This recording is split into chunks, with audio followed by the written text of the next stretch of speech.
एकनाथ शिंदे कल रात को 10:30 बजे गुवाहाटी से फ्लाइट निकलती है, प्राइवेट जेट, जो पौने 1 बजे के करीब पौने 2 घंटे के बाद में वहां पर पहुंचती है 12:45 को दिल्ली में। उसके बाद 1 बजे दिल्ली से एक जेट फ्लाइट निकलती है और जो पहुंचता है वडोदरा रात को 2:30 बजे के करीब, और उसके बाद वो वापस दिल्ली चला जाता है, वही फ्लाइट 3 बजे। उसके बाद गुवाहाटी के लिए 4:10 को एक दूसरा जेट फ्लाइट वहां से निकलती है और गुवाहाटी वो पहुंचती है 7 बजे के करीब। द लाइव टीवी, सच सबसे आगे। महाराष्ट्र की सियासत में एक बड़ा उथल-पुथल देखने को मिल रहा है। इन सबके बीच उद्धव ठाकरे ने सीधे तौर पर चुनौती दी थी बागी विधायकों को, एकनाथ शिंदे को, कि भाई आइए ना, महाराष्ट्र आकर बात करिए। गुवाहाटी में बैठकर बात क्या होगी? महाराष्ट्र की सियासत की बात मुंबई में बैठोगी, महाराष्ट्र में बैठकर होगी। लेकिन उधर दूसरी तरफ देखा जाए तो एकनाथ शिंदे हों, ये जो बागी विधायक है, वो गुवाहाटी से हिलते हुए नजर नहीं आ रहे, वहीं डेरा जमाए बैठे हुए। लेकिन इन सब के पीछे बड़ी खबर निकल कर आई है दोस्तों, जिसका खुलासा आज हम करने जा रहे हैं। रात के अंधेरे में मुंह छिपाकर एकनाथ शिंदे कभी वडोदरा पहुंचते हैं, वडोदरा से दिल्ली आते हैं, दिल्ली में बीजेपी के बड़े नेता से मुलाकात करने के बाद दोबारा वडोदरा से होते हुए गुवाहाटी पहुंच जाते हैं। और यह सब हो रहा है प्राइवेट जेट के इंतजाम की वजह से। अब किसने कराया प्राइवेट जेट का इंतजाम, यह बड़ा सवाल है। प्राइवेट जेट से एक ही रात के अंदर वो वडोदरा से दिल्ली और दिल्ली से वडोदरा होते हुए दोबारा गुवाहाटी पहुंच रहे हैं, इसका बड़ा खुलासा हो चुका है दोस्तों। और दिल्ली में एक बड़े बीजेपी नेता से मुलाकात की है। नमस्कार, मैं हूं प्रज्वल गौतम और आप देख रहे हैं द लाइव टीवी। अभी तक दूध की धुली बन रही थी भारतीय जनता पार्टी। देवेंद्र फडणवीस के चेहरे पर मुस्कान तो देखने को मिल रही थी, लेकिन इन सब के इतर यह भी बात है कि दानवे हों, तमाम भारतीय जनता पार्टी के नेता हों, उनका कहना है कि एकनाथ शिंदे से हमारा कोई लेना देना नहीं है, हम कोई सरकार वरकार नहीं बना रहे, हमारा कोई संपर्क नहीं है उनसे। झूठ पे झूठ बोली जा रही थी भारतीय जनता पार्टी, लेकिन खुलासा धीरे धीरे होता रहा। इस बार जो खुलासा हुआ वो बताएंगे, और उसके बाद बताएंगे पुराने कैसे खुलासे हुए, जिसमें पता लगता है कि भारतीय जनता पार्टी सीधे तौर पर इसी तरीके हॉर्स ट्रेडिंग करवाती रही है और करती रही है। उस पूरे खेल में भारतीय जनता पार्टी शामिल है। सबसे पहले हम आपको आज तक की खबर दिखाने जा रहे हैं। आज तक मैंने जो खबर दिखाई है उसमें बताया गया है कि कैसे एक प्राइवेट जेट एकनाथ शिंदे को लेकर गुवाहाटी से उड़ा वडोदरा के लिए, वडोदरा से उड़ा दिल्ली के लिए, दिल्ली से उड़कर दोबारा वडोदरा पहुंचा, वडोदरा से होता हुआ गुवाहाटी पहुंचा, जहां पर सुबह 7 बजे फिर से एकनाथ शिंदे मौजूद थे। लेकिन इन सब के बीच दिल्ली में किससे मुलाकात हुई उसका आज हम खुलासा करने जा रहे हैं। पहले आज तक की ये खबर सुन लीजिए। काफी इंटरेस्टिंग है अंजना, क्योंकि जो खबर हमारे पास आ रही है उसके मुताबिक एकनाथ शिंदे कल रात को 10:30 बजे के करीब गुवाहाटी से एक प्राइवेट जेट से, सेसेना प्राइवेट जेट ये कंपनी है, उससे वो निकले और दिल्ली पहुंचे रात को पौने 1 बजे। ये प्राइवेट जेट से पूरा मामला चल रहा है। हमने देखा कि इससे पहले भी सूरत से गुवाहाटी प्राइवेट जेट से विधायक भेजे जा रहे थे। उस दिन भी स्पाइस जेट का प्राइवेट विमान खड़ा किया गया था सारे विधायकों को ले जाने के लिए। एनीवे, उसके बाद वो वहां से निकले और वही जो जेट फ्लाइट दिख रही है वो वडोदरा रात को 1 बजे पहुंचती है। 1 बजे के लिए निकली वहां से, दिल्ली से वहां से निकली। ये दूसरा एक एक प्राइवेट जेट था और जो उसके लिए रुका हुआ था वहां पर, यानी 15 मिनट में वहां से एक फ्लाइट उड़ी है वहां पर, जो वडोदरा 2:30 बजे के करीब पहुंची है। यानी आप एक बार फिर समझ लीजिए, 10:30 बजे गुवाहाटी से फ्लाइट निकलती है प्राइवेट जेट, जो पौने 1 बजे के करीब पौने 2 घंटे के बाद में वहां पर पहुंचती है 12:45 को दिल्ली में। उसके बाद 1 बजे दिल्ली से एक जेट फ्लाइट निकलती है और जो पहुंचता है वडोदरा रात को 2:30 बजे के करीब, और उसके बाद वो वापस दिल्ली चला जाता है, वही फ्लाइट 3 बजे। उसके बाद गुवाहाटी के लिए 4:10 को एक दूसरा जेट फ्लाइट वहां से निकलती है और गुवाहाटी वो पहुंचती है 7 बजे के करीब। यानी ये पूरा मामला अगर हम देखें, तभी नाश्ते के लिए वो पहुंच गए थे साहिल, तभी नाश्ते के लिए, क्योंकि कुछ देर पहले दीपक केसरकर हमारे साथ थे। उन्होंने कहा कि हमें तो पता नहीं रात में वो कहां गए थे, लेकिन रात में भी हमें मिले थे और फिर सुबह ब्रेकफास्ट भी साथ किया था। तो सुबह तक 3 जगह छूते हुए पहुंच गए। तो सुना आपने, इसमें बताया है कि देर रात गुवाहाटी से दिल्ली के लिए रवाना हुए थे शिंदे। किससे? प्राइवेट जेट से। फिर सुन लीजिए, कोई प्लेन से नहीं हुए, प्राइवेट जेट का इस्तेमाल किया गया था। प्राइवेट जेट का मतलब समझ लीजिए, लाखों फूंक दिए जा रहे हैं, लाखों फूंके जाए। कौन है, कौन कर रहा है पैसे का ये इंतजाम, ये जानना बेहद जरूरी हो जाता है। दिल्ली से रात 1 बजे वडोदरा के लिए रवाना हुए, वहां दिल्ली से 1 बजे रवाना हुए, 2:30 बजे वडोदरा पहुंचे और 3 बजे दिल्ली के लिए रवाना हो गए।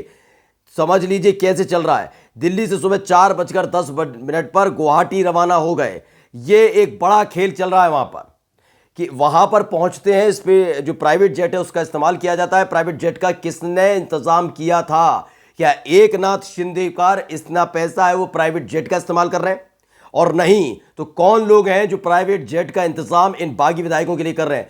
खबर यह भी है कि जब उनको सूरत ले जाया जा रहा था, सूरत से गुवाहाटी ले जाया जा रहा था, तो बकायदा पूरा का पूरा प्लेन बुक किया गया था। किसी भी तरह की कोर कसर नहीं छोड़ी जा रही थी। किसी भी तरीके से ये इस बात के लिए सोचा नहीं जा रहा था या हिलावाली नहीं की जा रही थी कि विधायक इधर से उधर हो जाए। यानी पूरा गेम प्लान तैयार किया जा रहा था।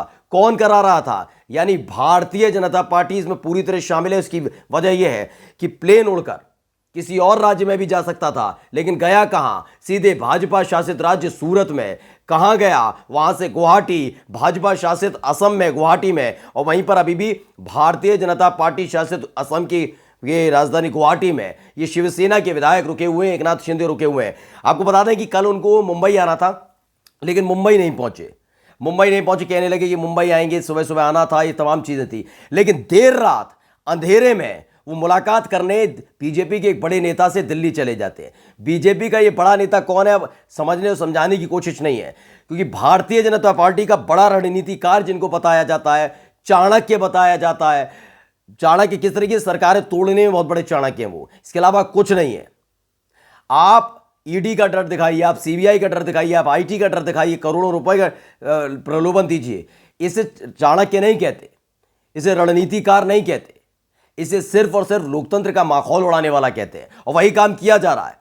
फिलहाल दिल्ली में किस नेता से मुलाकात की अभी इसका खुलासा नहीं हो पाया है, लेकिन यह अंदाजा लगाया जा रहा है कि भारतीय जनता पार्टी के तथाकथित चाणक्य से उनकी मुलाकात हुई है और उन्हीं से बैठकर पूरी रणनीति तैयार की जा रही है। एक तरफ बीजेपी के बड़े बड़े नेता कह रहे हैं कि हम भाई सरकार बनाने नहीं जा रहे, एकनाथ शिंदे से हमारा कोई ताल्लुकात नहीं है। वहीं दूसरी तरफ यह सब किया जा रहा है और डर और शिकवा कीजिए। आप कहेंगे रात के अंधेरे में मुलाकात करने क्यों गए?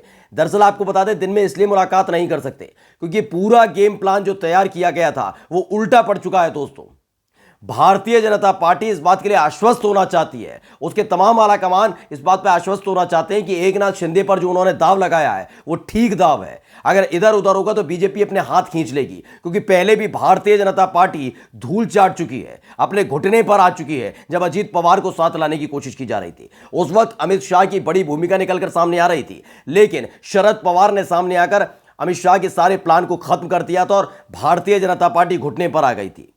तब भी उद्धव सरकार को गिराने की कोशिश की जा रही थी, लेकिन शरद पवार ने उस वक्त भारतीय जनता पार्टी को पटकनी दे दी थी। इस बार बीजेपी किसी भी तरह का रिस्क नहीं लेना चाहती, क्योंकि तब भी बहुत बड़ी फजियत हो चुकी थी, बहुत बुरी तरीके से लताड़ा गया था, फजियत हो रही थी। महाराष्ट्र के अंदर छवि बहुत धूमिल हुई थी भारतीय जनता पार्टी की, तमाम बीजेपी के नेताओं की। इस बार एकनाथ शिंदे से पूरा कंफर्म कर लेना चाहते हैं कि क्या उन पर नंबर्स हैं, क्योंकि अभी भी जितने विधायक होने का दावा वो कर रहे हैं, फोटोज दिखा रहे हैं, उनमें से 16 विधायकों को, शिवसेना के 16 विधायकों, सिर्फ 16 विधायकों को अयोग्य घोषित करने के लिए एक पत्र दिया गया है डिप्टी स्पीकर को शिवसेना की तरफ से। यानी बागी विधायक तो बहुत सारे हैं, तो शिवसेना ने ऐसा क्यों किया है यह समझने की जरूरत है। सिर्फ 16 विधायकों के खिलाफ ही यह पत्र क्यों दिया गया है, बाकी के विधायकों का क्या?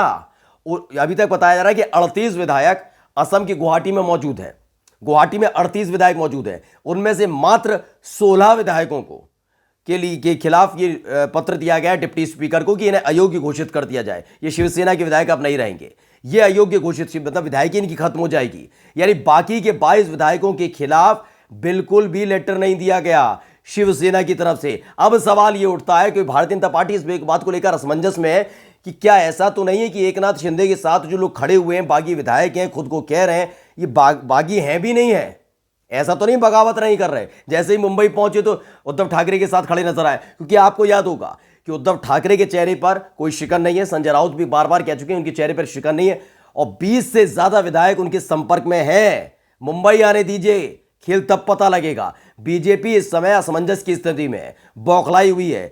खींच है उसके मन में, करें तो करें क्या, समझ नहीं पा रहे। इसलिए एकनाथ शिंदे को तलब किया गया था, वडोदरा से होते हुए दिल्ली बुलाया गया था। स्पेशल जो जेट है, प्राइवेट जेट है, वो भेजा गया था कि भाई वो लेटर दिखाओ, वो चीजें दिखाओ। अब खुद एकनाथ शिंदे अकेले पड़ चुके हैं, वो समझ नहीं पा रहे कि उनको समझाएं कैसे, बीजेपी के नेताओं को समझाएं कैसे जाए कि जो 38 विधायक उनके साथ खड़े हैं। कि बात तो बिल्कुल सही है कि जिन 16 विधायकों का मतलब 38 विधायक आपके खिलाफ बगावत का बिगुल फूंक रहे हैं। अब शिवसेना ऐसी बच्चों वाली पार्टी तो है नहीं कि 38 में 16 विधायकों के खिलाफ अयोग्यता के वो देगी लेटर। 22 विधायक संपर्क में उद्धव ठाकरे के, इसलिए 16 विधायक जो बगावत का बिगुल फूंक रहे हैं उनके खिलाफ एक लेटर दे दिया गया डिप्टी स्पीकर को और जल्दी उनकी विधायकी चली जाएगी। यानी 22 विधायक अब भी उद्धव ठाकरे की सरकार के साथ खड़े हुए हैं। इस बात की पुष्टि हो चुकी है और भारतीय जनता पार्टी ने इसी पुष्टि करने के लिए प्राइवेट जेट से बाकायदा पूरा खर्चा करके बुलवा लिया था एकनाथ शिंदे को। नमस्कार। द लाइव टीवी, सच सबसे आगे।